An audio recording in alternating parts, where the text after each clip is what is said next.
জয়গুরু। একদিন সুরেশবাবু শ্রী শ্রী ঠাকুরকে প্রশ্ন করছেন, আচ্ছা এমন হয় কেন?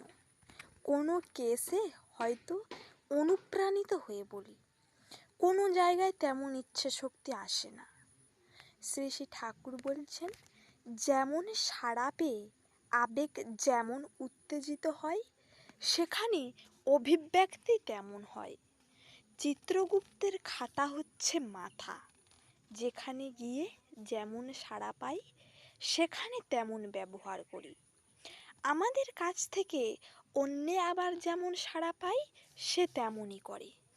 আমরা চালে ভুল করি, কিন্তু সুকেন্দ্রিক যারা পরমানন্দ মাধব যাদের আছেন তারা বেচালে পা কম পড়ে।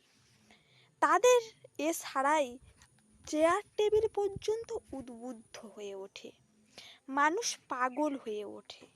একজন হয়তো আপনাকে টাকা দিচ্ছে কিন্তু প্রাণ বাড়িয়ে তুলতে পারছে না, কিন্তু আরেকজন এমন করে আপনার সহানুভূতি কেড়ে নিল, আপনি উদ্দাম ও বদ্ধপরিকর হয়ে উঠলেন। ফলকথা, পরমানন্দ মাধব মাথায় বাঁধা থাকলে ভাবনা নেই। হাউজারম্যানরা তখন বলছেন, একজনের ওপর নির্ভর করলে তো স্বাধীনতা নষ্ট হয়ে যায়। শ্রী শ্রী ঠাকুর বলছেন, স্বাধীনতা নষ্ট হলেও ব্যক্তিত্ব থাকে। স্বাধীনতা কথাটাই একটা ফাঁকি কথা।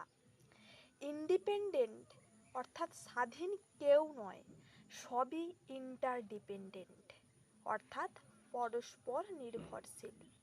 ব্যক্তিত্ব যেখানে খণ্ডিত হয় না, প্রবৃত্তি সেখানে মাথা তুলে দাঁড়াতে পারে না। জয় গুরু।